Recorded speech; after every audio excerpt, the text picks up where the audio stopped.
ठीक है, last lecture में हमने जो सी स्टडी की थी वो सिमेट्रिकल फॉल्ट की थी। तो वो उसके कॉजेज थे कि हम इंसुलेशन फेलियर की वजह से आ जाते थे, ठीक है, और ओवर वोल्टेजेस की वजह से आते थे ड्यू टू लाइटनिंग और स्विच गियर की वजह से। तो जब लार्ज करंट फ्लो करता था तो थर्मली जो से हमारे इक्विपमेंट थे वो डैमेज होते हैं, ठीक है।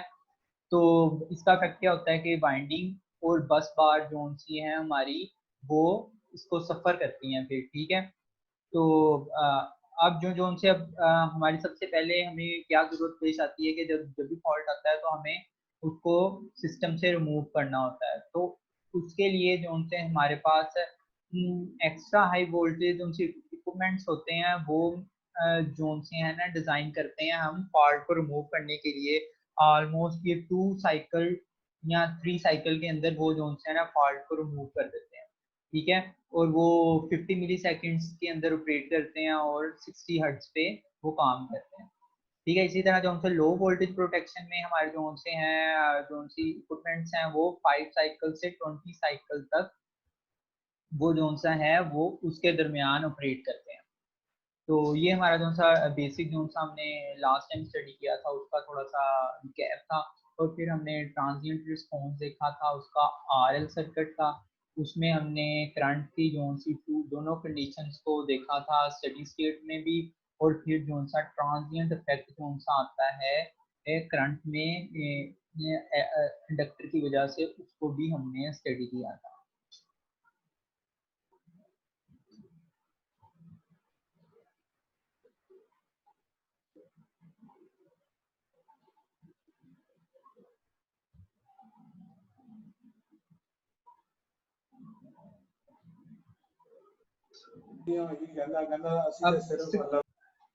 अब जो सा हम डिस्कस करते हैं अपनी आज के टॉपिक की तरफ मूव करते हैं, ताकि आप लोग तो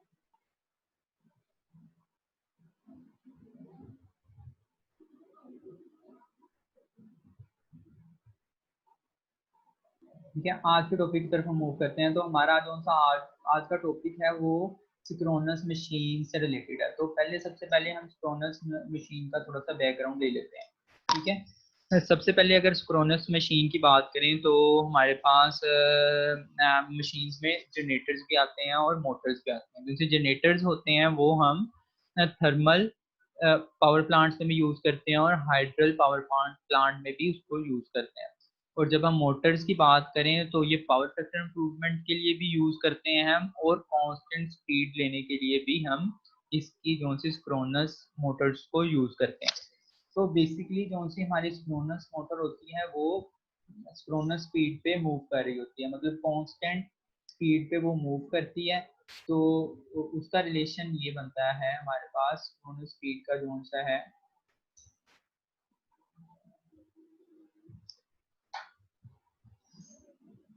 120 F/T, ठीक है। ये रिलेशनशिप है इसका सिंक्रोनस स्पीड का, ठीक है। इससे मतलब कि कांस्टेंट स्पीड पे जो सी एप्लीकेशन के लिए हम इसको सिंक्रोनस मोटर को हम यूज करते हैं।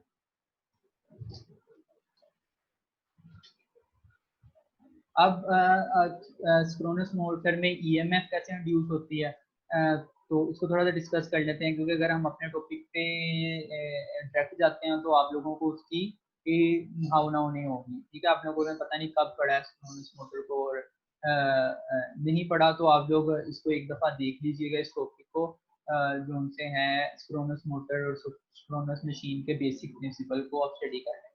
तो हम ईएमएफ इंड्यूस की तरफ चलते हैं कि ईएमएफ इंड्यूस इसमें ये कैसे होती है, ठीक है।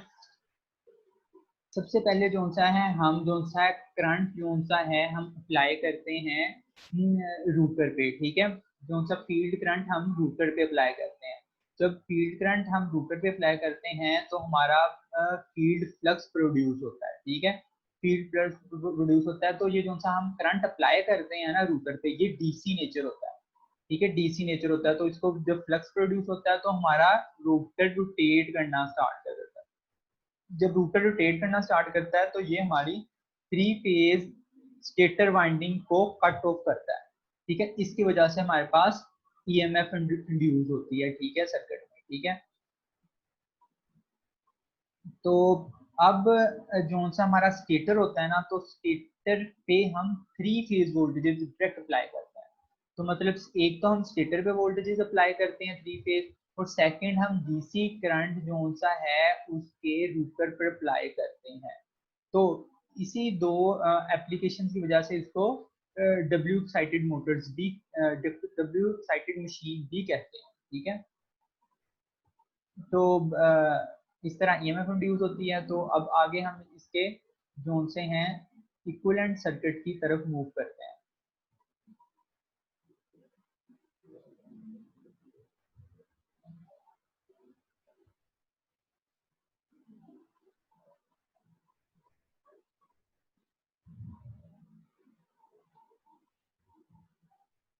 ठीक है, ये हमारा ये आपको सर्किट नजर आ रहा है, इक्विवेलेंट सर्किट। इसमें ये कौन सा ईएमएफ है, ठीक है, ईएमएफ जनरेट होती है यहाँ फील्ड के ऊपर जो वोल्टेजेस होते हैं इसे ईएफ भी कहते हैं, ठीक है। ये इंटरनल रिएक्टेंस है और ये जी रेजिस्टेंस है। तो इन जनरल जो सी होती है ना हमारी रिएक्टेंस ओवर आर की रेशियो जो सी है, ये काफी हाई होती है, ठीक है, बहुत ज्यादा हाई होती है, जिसकी वजह से ना हम ये रेजिस्टेंस को ना सर्किट में इस रेजिस्टेंस को हम इग्नोर कर देते हैं, यहाँ इसको कह सकते हैं एलिमिनेट कर देते हैं इसको। तो जो सा हमारा सर्किट जो सा डिजाइन होता है नेक्स्ट, वो रेजिस्टेंस के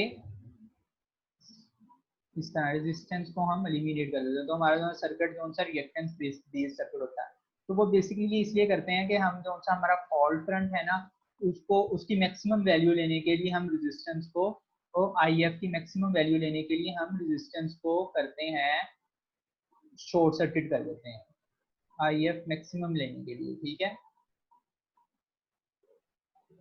आई एफ मैक्सिमम लेने के लिए।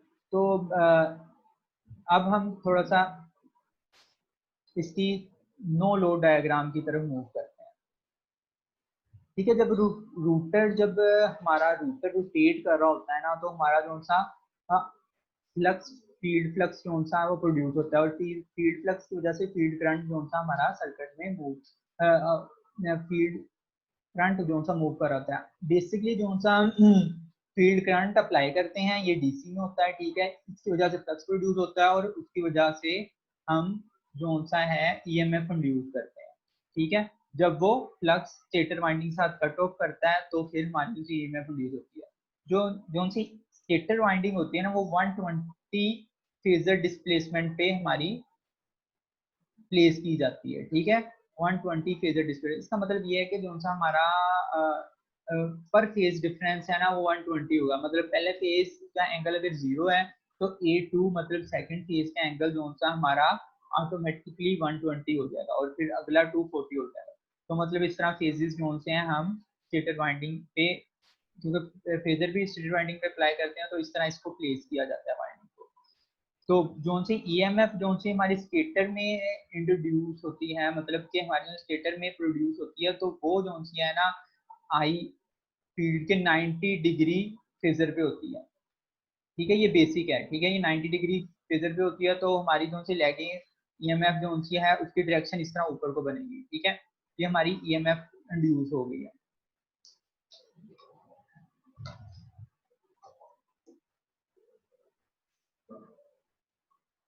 अब हम मूव करते हैं कि जब हम फॉल्ट अगर होता है तो फिर हमारा सर्किट किस तरह उसको किस तरह हमारा सर्किट और वेव फॉर्म जो सी जनरेट हो, ठीक है।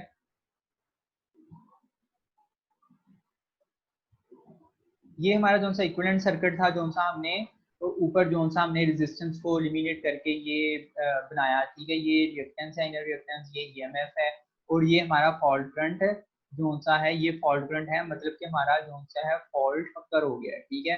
तो आई एफ फॉल्ट करंट हमारा सर्किट में रन कर रहा है, ठीक है। ये जो सा फॉल्ट होता है इसको आर्मेचर करंट भी कहते हैं, ठीक है, आई ए, जो फॉल्ट के वक्त मूव करता है उसको यहाँ पर आप इस तरह कह लें कि आई फॉल्ट जो सा आर्मेचर करंट के ही इक्वल है, ठीक है। तो अब जो सा इनिशियली हमारे पास जो सा सर्किट होता है ना, उसमें जो सा ना नो लोड पे हमारी पावर जो सा ना जीरो होती है। जब पावर जीरो होती है ना, तो ये हमारा पावर का फॉर्मूला है, ठीक है। इसमें अगर पावर जीरो उसी वक्त होगी जब हमारा ये डेल्टा जो सा है ना, ये डेल्टा हमारा जीरो होगा। तो ये डेल्टा हमारे पास जीरो हमने सपोज किया, तो जब हमारी ईएमएफ जो सी साइन वेव में जिसको डेल्टा में वैल्यू पुट करेंगे, तो इसका एंगल हमारे पास जीरो आ जाएगा, ठीक है। एंगल जीरो आ जाएगा। तो अब हम फॉल्ट करंट को अगर फाइंड आउट करना चाहें इधर से, तो हमारे पास ये फॉर्मूला है, ठीक है। फॉल्ट करंट ई ओवर रिएक्टेंस, ठीक है, ई ओवर रिएक्टेंस। तो अब इसका मैग्नीट्यूड ले रहे हैं, तो हमारे पास ये वाला जे जो सा है ये मूव कर गया है ऊपर, ठीक है। इसको माइनस 90 हो गया। तो इसका मतलब ये है कि हमारा जो सा फॉल्ट करंट जो सा प्रोड्यूस हो रहा है ना, वो 90 डिग्री की लैगिंग है। किससे? ईएमएफ से। ईएमएफ से 90 डिग्री लैगिंग पे है। तो अब इसको दोबारा ड्रॉ करते हैं। अब जो हमारा जो फॉल्ट करंट होगा ना, वो इस डायरेक्शन में मूव करेगा, ठीक है। ये हमारा फॉल्ट करंट या आर्मेचर करंट भी कहते हैं इसको, ठीक है।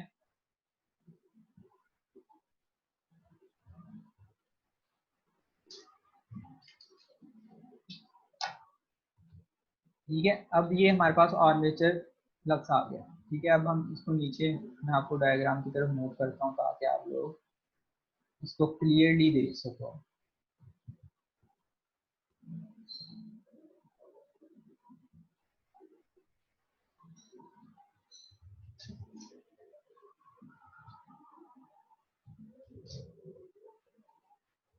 अब ये जब आर्मेचर करंट हमारा फ्लो करता है ना सर्किट में, तो ये फ्लक्स प्रोड्यूस करता है आर्मेचर फ्लक्स। ये देखें, ये आप लोगों को नजर आ रहा होगा, ठीक है।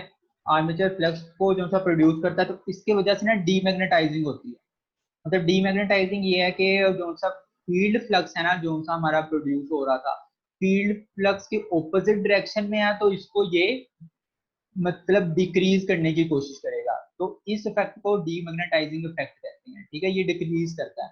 तो आप लोगों को पता है कि इनर्शिया की वजह से, मैग्नेटाइजिंग इनर्शिया की वजह से हमारा जो सा फ्लक्स है वो एकदम पे हमारा जो सा वो इंस्टेंट पे जो सा है वो जीरो नहीं हो जाता। यहाँ इंस्टेंट वो डिक्रीज नहीं करता, वो आहिस्ता आहिस्ता डिक्रीज करता है, ठीक है, इनर्शिया की वजह से। तो इसके लिए जब हमारे सर्किट में दो रिएक्टेंसेस जो सी है ना, वो हमारी जो सी प्रोड्यूस होती हैं due to armature flux.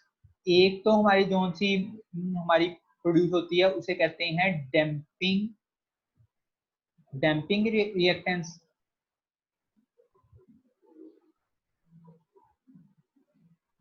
Damping, और दूसरी फील्ड, ठीक है, फील्ड।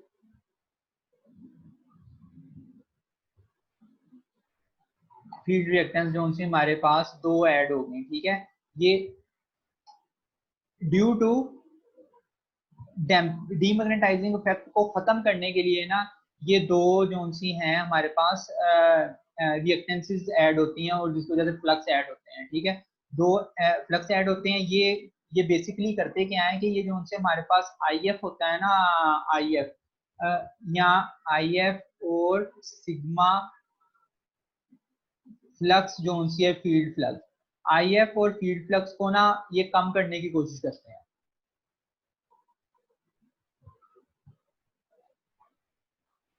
डीमैग्नेटाइजिंग इफेक्ट से ये दोनों कम होते हैं, फील्ड करंट और फील्ड फ्लक्स। तो जो सा ये जो सा डैम्पर वाइंडिंग और जो सी फील्ड वाइंडिंग जो सी है ना, ये इसको ना ओवरकम करती है, मतलब कि इसको कांस्टेंट करने की कोशिश करती है कि सर्किट को स्टेबल रख सके। ये दो रिएक्टेंसेस ऐड होती हैं इसमें, ठीक है।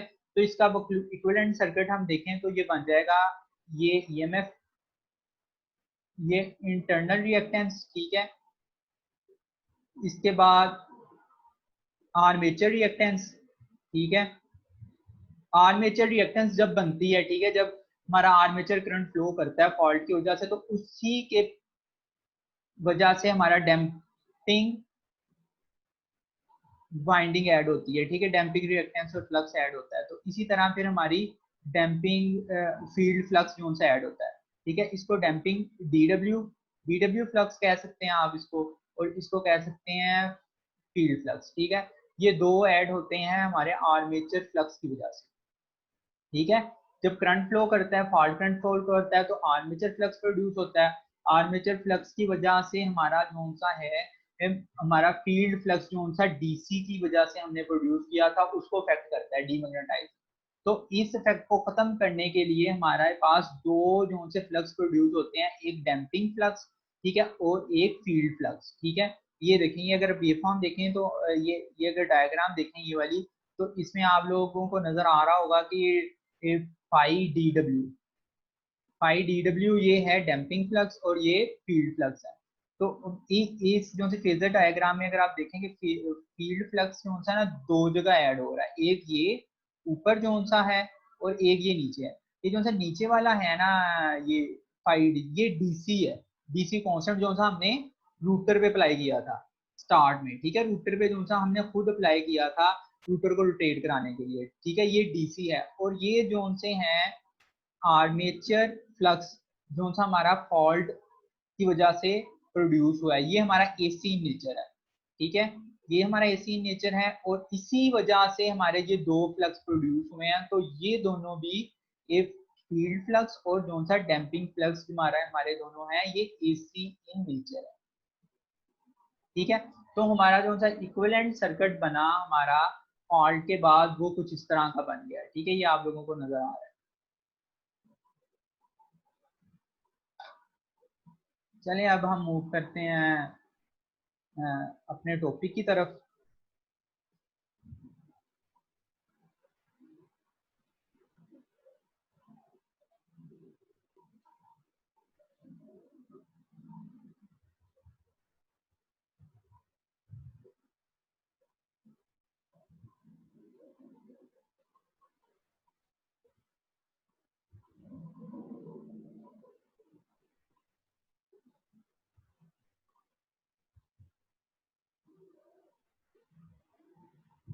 अच्छा, जो सा आज हमारा जो सा टॉपिक है वो short circuit of unloaded symmetrical machine है, ठीक है। तो इसको आप इस तरह भी कह सकते हैं कि आपका जो सा है symmetrical three phase fault on an unloaded symmetrical machine, ठीक है। कि अनलोडेड मशीन सिमेट्रिकल मशीन पे सिमेट्रिकल फॉल्ट का जो सा इफेक्ट है उसको हम स्टडी करेंगे।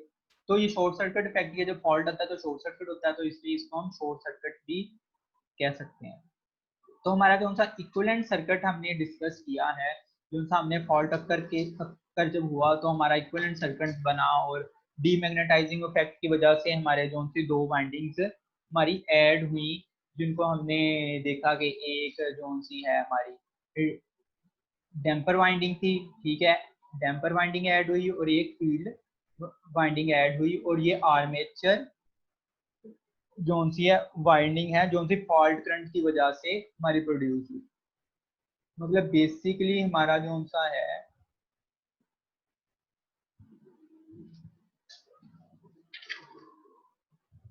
बेसिकली हमारा फॉल्ट जब अक्कर होता है ना, तो हमारे पास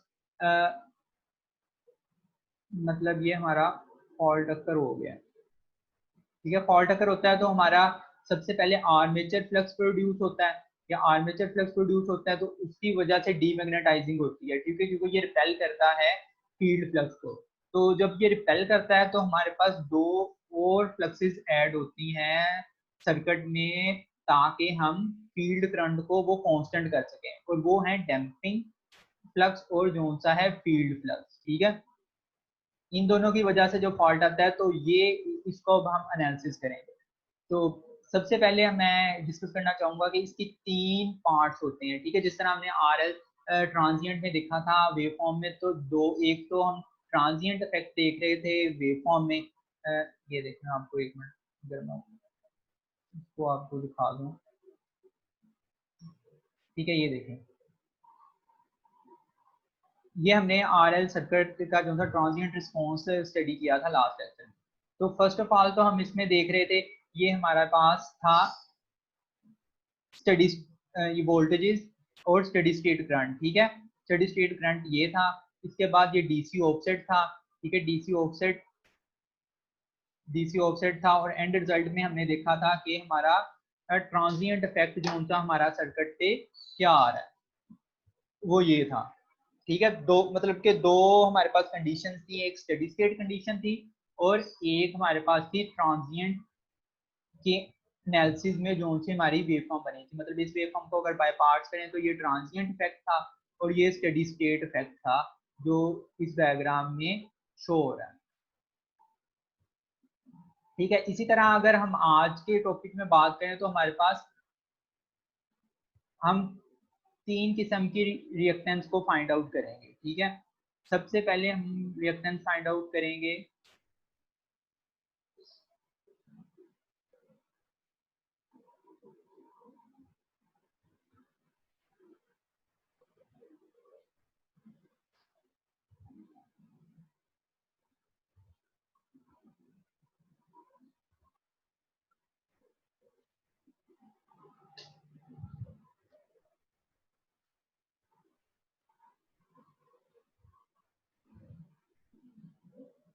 हम एनालिसिस करेंगे सब ट्रांजिएंट एनालिसिस, ट्रांजिएंट एनालिसिस और हमारे पास कौन सा स्टडी स्टेट एनालिसिस होगा तीनों कंडीशंस में। तो सबसे पहले जब हमारा फॉल्ट अकर हुआ तो हमारे पास कौन सा है सर्किट, कौन सा है हम डोनेट करते हैं,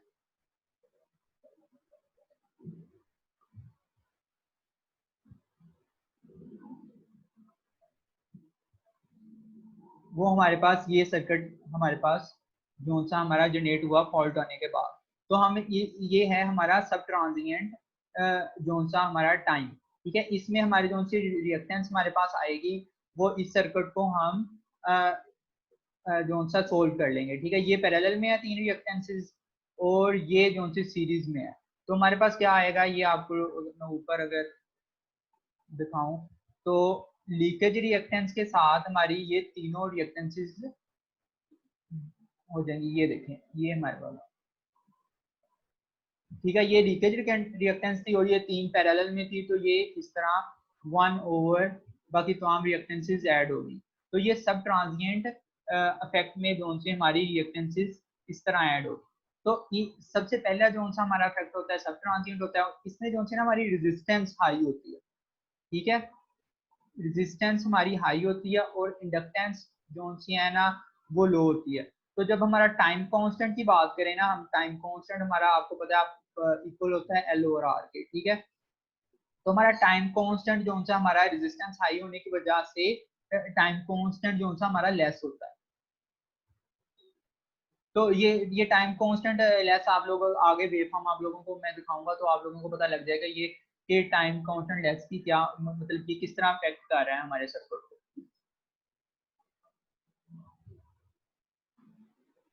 अगर एक और चीज अगर हम इस इक्विवेलेंट जो सी ट्रांजिएंट रिएक्टेंस में हम देखें तो हम देख रहे हैं कि इसमें जो सी ना ओवरऑल रिएक्टेंस हमारी ना कम हो रही है, ठीक है। ये देखें वो किस तरह कम हो रही है कि हमारी जो सी आर्मेचर रिएक्टेंस के पैरेलल में रिएक्टेंस लग रही है। तो मतलब ये है कि ये रिएक्टेंस जो सी है ना ये अपनी जो सी ओरिजिनल वैल्यू से भी ना कम हो जाएगी। तो जब वो लीकेज रिएक्टेंस के साथ ऐड होगी तो हमारे पास मिनिमम वैल्यू आएगी ई रिएक्टेंस की। तो मतलब कि ओवरऑल ये जो सी लेस रिएक्टेंस होगी, ठीक है। तो अब हम मूव करते हैं हमारे दूसरे पार्ट की तरफ।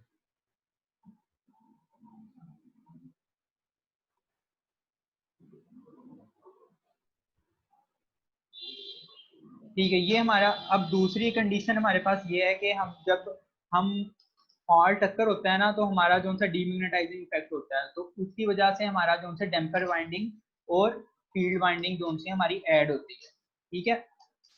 तो जो सी हमारी डैम्पर वाइंडिंग होती है ना वो हमारी ऑलमोस्ट 2 साइकिल्स के लिए ऐड होती है। 2 साइकिल्स में 2 साइकिल्स के बाद हमारा जो सा डैम्पिंग करंट है ना जो सा आईडीडब्ल्यू वो जीरो हो जाता है। आईडीडब्ल्यू जीरो हो जाता है तो जो सा हमारा फ्लक्स जो सा डैम्पिंग फ्लक्स भी जीरो हो जाता है और फील्ड जो से डैम्पिंग रिएक्टेंस भी जीरो हो जाती है। मतलब कि हमारे पास इधर डैम्पिंग रिएक्टेंस की जगह हम उसको ओपन सर्किट कर देते हैं।